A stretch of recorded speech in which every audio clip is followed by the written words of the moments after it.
Hi, my name is Hillary Waters Fayle, and I'm an artist and educator, and I live in Richmond, Virginia. So thank you for joining me today. I am going to tell you a little bit about myself, and I thought it would be really fun to give you a tour of my studio and show you a couple of the pieces that I'm working on and a little bit about the process behind some of the pieces that I might show you. I had the opportunity in 2017 to have an exhibition at the Woodlawn Pope-Leighey house, which was amazing.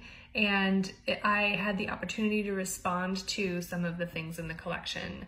And specifically, I was looking at a lot of the needlework examples that are in the collection, the textile collection there, because I am also a needle worker and a textile artist. All of my work in the last 15 or so years has been sort of under this umbrella of trying to create a connection between nature and the human hand through craft processes. And so that is sort of like what you can think about while I'm showing you around my studio. All right, so here we go. All right, welcome to my studio. So this is where I work when I am at home. This is a room in my house, which I feel really lucky to have an amazing room with so much light. I also work as the head of the textile and fiber area at Virginia Commonwealth University. And so this is where I sit. I do a lot of emailing here. I also do a lot of everything else here too. I like to move my desk around from time to time, so this is kind of a new configuration for me, which I like sitting in front of this big window here. I am working right now on a piece that is an embroidered piece, and these are all little magnolia leaves that have been embroidered with a kind of a couching stitch, I guess. So I'll show you the back there. And all of these leaves that you see here will be embroidered. And this will be a part of a series that is going to the US Embassy in Sri Lanka, which is pretty cool. This is my embroidery floss collection. It is like totally a tangled mess, which stresses me out, but I am in a hurry to finish this, so I'm not going to untangle it right now. And this is a nice homosote board that I can pin things up on that I want to, that I'm looking at or thinking about. And this is a drawing of it's pencil drawings on fabric that I have then stitched together in this kind of quilt. I have here a paper cutting. I don't know if you can see that. It's white on white, but this paper cutting kind of was a phase that I went through for a little while. I have another paper cutting over here. And the paper cutting was a segue into cutting on leaves, which some of my work is cut botanicals as well. But the paper cutting, then I would make a stencil out of those paper cuttings and then actually use the cyanotype process, which you see here, to create a blueprint. And that process is really interesting, I think. I just take the chemicals, which is 2 different types of iron salts, and I mix them up. And then they become photosensitive as soon as they're dry and mixed. And I kind of brush that, so you see here, brush that on a canvas or a piece of paper. And then when you lay that stencil or that object on top of the coated surface and you expose it to sunlight, whatever is not exposed to the sunlight will rinse away. So you have this print, which is pretty neat. So that's the old school way of making a blueprint, right? And so I took that idea and I actually was thinking about how could I use botanicals in this, which led me to then create these mandalas using leaves from my garden and from my yard, which I then would use to print. And you can actually see that print up here. So there it is. So that's kind of what you see when you see these larger cyanotype prints there. That's what those are. I've got some ginkgo leaves drying here on the ground. I was walking the other day and there was a big branch that had been knocked off in a storm, and so I picked it up and grabbed it and brought it home, and I'm just preparing these to do something with in the future. I'm not exactly sure what.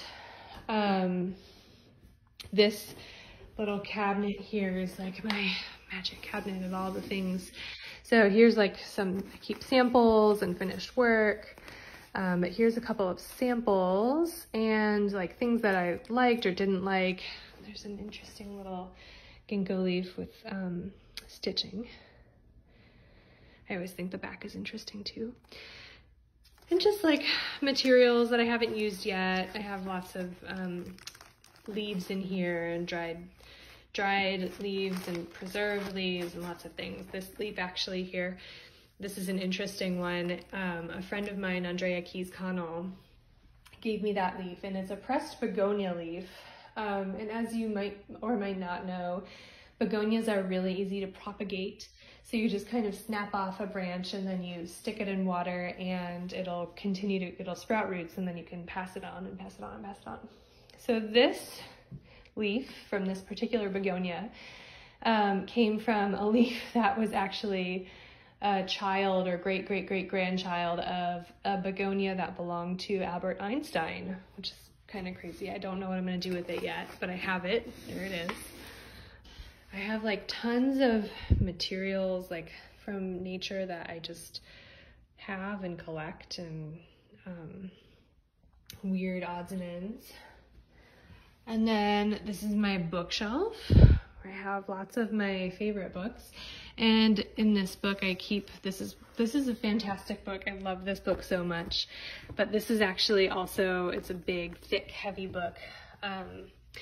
And it's really great for pressing, keeping some of my work pressed, which maybe isn't the best practice, but this is how I roll. So in this book are all of these leaves. Some of them have work on them and some of them don't.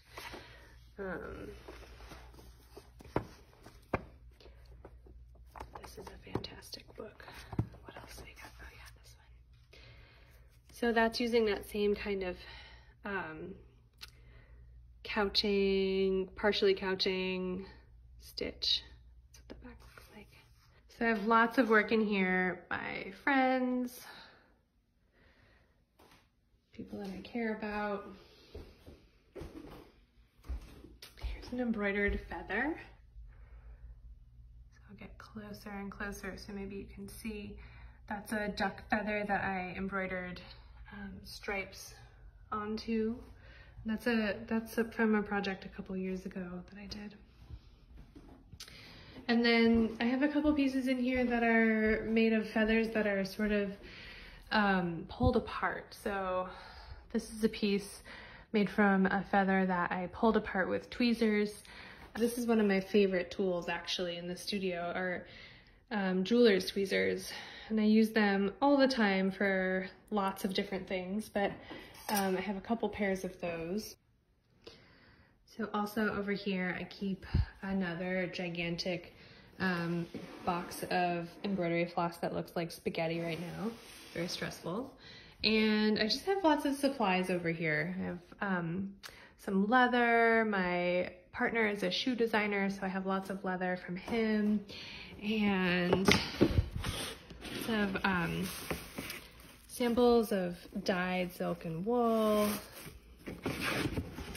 All kinds of odds and ends, and then some work that's in storage right now, things that I have left over from different projects. So this is kind of where it all ends up. I have tons of storage in here, which I'm really lucky. I keep lots and lots of supplies in this dresser, which was my dad's from when he was a little boy. I just have like so much random stuff. Like I don't know what I'm gonna do with these paper bags, but maybe I'll do something someday. This is it. This is, I think, everything of like real interest that I can show you in here. So I think that's all I've got for you. Thanks so much for joining me. Bye.